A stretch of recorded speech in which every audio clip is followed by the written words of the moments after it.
Students, our next topic is atomic models. Observation obtained from the experiments mentioned in the previous sections have suggested that Dalton's indivisible atom is composed of subatomic particles carrying positive and negative charges. The major problems before the scientists after the discovery of subatomic particles were to account for the stability of atom,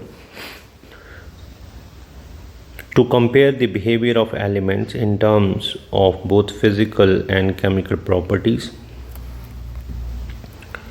to explain the formation of different kinds of molecules by the combination of different atoms, and to understand the origin and nature of the characteristics of electromagnetic radiation absorbed or emitted by atoms. Different atomic models were proposed to explain the distributions of these charged particles in an atom. Although some of these models were not able to explain the stability of atoms, two of these models, one proposed by J.J. Thomson and the other proposed by Ernst Rutherford. First one is the Thomson model of atom. J.J. Thomson in 1898 proposed that an atom possesses a spherical shape, a radius approximately 10⁻⁻10 meter, in which the positive charge is uniformly distributed.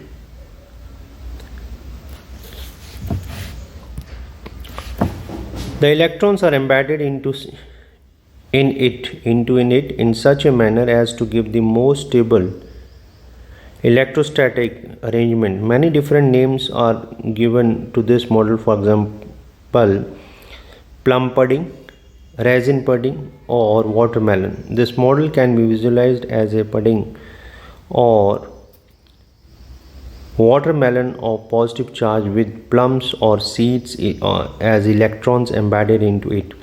An important feature of this model is that the mass of the atom is assumed to be uniformly distributed over the atom. Although this model was able to explain the overall neutrality of the atom but was not consistent with the results of the later experiment, Thomson was awarded Nobel Prize for Physics in 1906 for his theoretical and experimental investigations on the conduction of electricity by gases.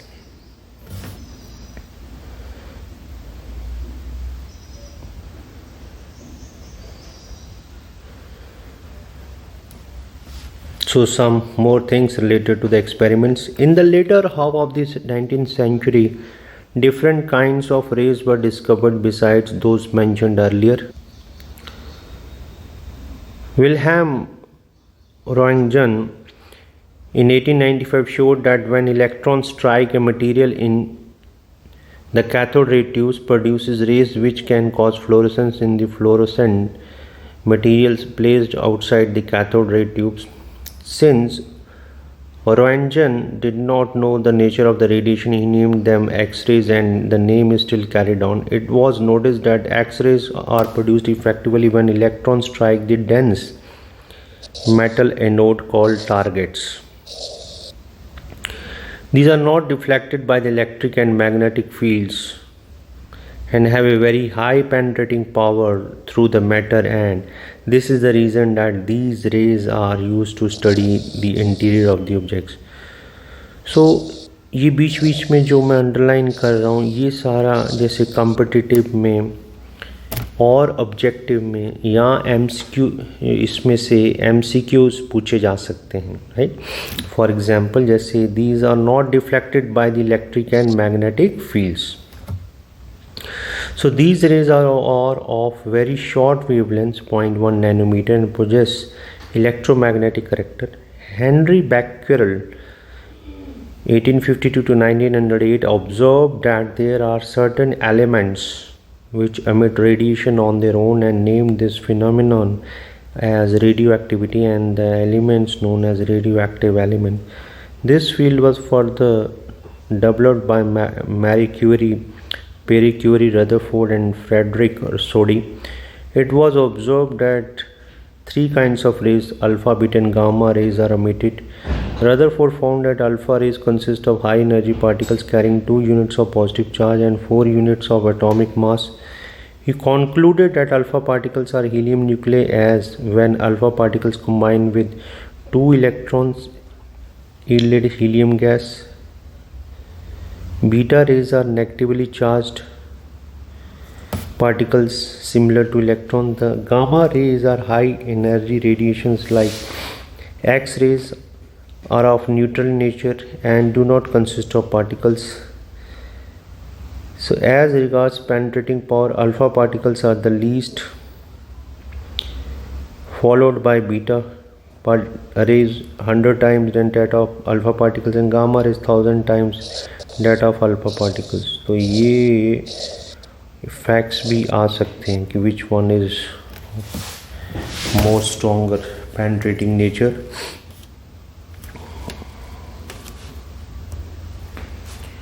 Rutherford's nuclear model of atom. Rutherford and its students Hans Geiger and Ernest Marsden bombarded very thin gold foil with alpha particles. Rutherford's famous alpha particle scattering experiment is represented in figure 2.5. So this is the experiment. तो ये क्या है, alpha beam of alpha particles को, ये gold foil है, ये पूरे का पूरा क्या है, गोल्ड फॉइल है ये. तो उसके बीच में एटम्स का अरेंजमेंट होगा, राइट. सो ये हम देख रहे हैं कि ये जैसे अल्फ़ा पार्टिकल है, ये यहाँ से सीधा चला गया, राइट. सो ये यहाँ से आया और डिफ्लेक्ट कर गया, तो कुछ डिफ्लेक्ट हो रहे हैं, राइट.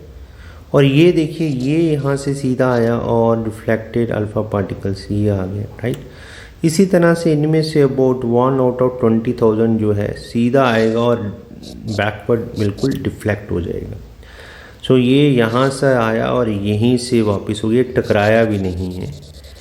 सो राइट, तो यहाँ से जो वापस हुआ है, क्यों, तो बाद में हम रिज़ल्ट देखेंगे, क्योंकि इसमें पॉजिटिव चार्ज है और अल्फ़ा पार्टिकल्स में पॉजिटिव चार्ज रिपेल कर जाएंगे, इसीलिए ये इसको कोलाइड करने से पहले, टकराने से पहले ही रिपेल हो गया. आता है स्पीड से तो पॉजिटिव रिपल्शन होती है, इसको आके रोक देता है और यहीं से फिर ये रिपेल करता है इसको, राइट. सो ये पार्ट जो है इम्पोर्टेंट है. जैसे अभी हम जैसे एक्सपेरिमेंट इसको पढ़ेंगे तो हम ये चीज़ समझते जाएंगे, और फिर इस एक्सपेरिमेंट को ये एज ए क्वेश्चन भी आता है, इसको पूरा डिस्क्राइब करना है कि कैसे कैसे क्या क्या हमने पहले एक्सपेरिमेंट किया, क्या अपरेटस था, क्या ऑब्जर्वेशंस थी, और फिर क्या हमने उसमें से इन्फ्रेंस, क्या अंदाज़ा लगाया, क्या रिज़ल्ट निकला, right. So let's start this. So here the schematic view of Rutherford's scattering experiment. When a beam of alpha particles is shot at a thin gold foil, most of them pass through without much effect. Some, however, are deflected. So a stream of high energy alpha particles from a radioactive source, कौन सा, alpha particles, was directed at a thin foil thickness जिसकी 100 nanometre है of gold metal. The thin gold foil has a circular fluorescent zinc sulphide screen around it. Whenever alpha particle struck the screen, a tiny flash of light was produced at that point. तो हम ये देखेंगे कि ये lead plate है, तो इसमें से सोर्स ऑफ अल्फा पार्टिकल से इधर स्ट्राइक करता है. तो जैसे ही गोल्ड फॉयल यहाँ से निकल के आगे स्ट्राइक करेगा, चाहे डिफ्लेक्शन से चाहे स्ट्रेट, तो ये स्पार्क प्रोड्यूस करेगा, राइट. सो टाइनी फ्लैश, जैसे ही यहाँ टकराएगा तो एक फ्लैश निकलेगा of light was produced at that point.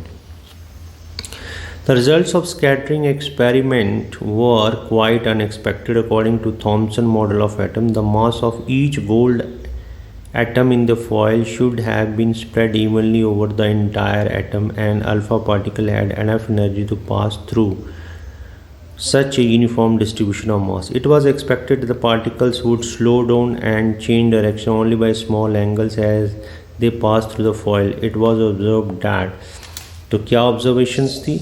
Most of the alpha particles passed through the gold foil unreflected. A small fraction of the alpha particles was deflected by small angles. ये सी ये small angle से deflect हो गया. A very few alpha particles, one in out of 20,000 bounced back. मतलब 20,000 में से एक ही particle ऐसा जो कंप्लीट डिफ्लेक्ट हुआ, that is deflected by nearly 180 angle. तो यहाँ आया और वापस अगर ये हो गया तो एंगल कितना बना 180 degree.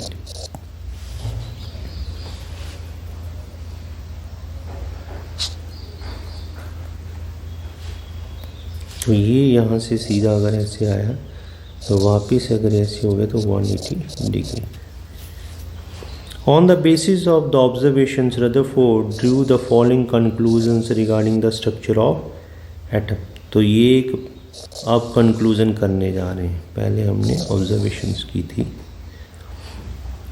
So most of the space in the atom is empty as most of the alpha particles pass through the foil undeflected. A very positively charged alpha particles were deflected. A few positively charged alpha particles were deflected. The deflection must be due to the enormous repulsive force, showing that the positive charge of the atom is not spread throughout the atom as Thomson had presumed. The positive charge has to be concentrated in a very small volume that repelled and deflected the positive charge alpha particles. तो कह रहा है कि अगर जैसे Thompson ने बोला फैला हुआ है तो तब तो उसको डिफ्लेक्शन नहीं हो पाती. अगर ये डिफ्लेक्शन हो रही है, it means the charge positive charge has to be concentrated in a very small volume. Then calculations by Rutherford shows that the volume occupied by the nucleus is negligibly small as compared to that of volume of the atom.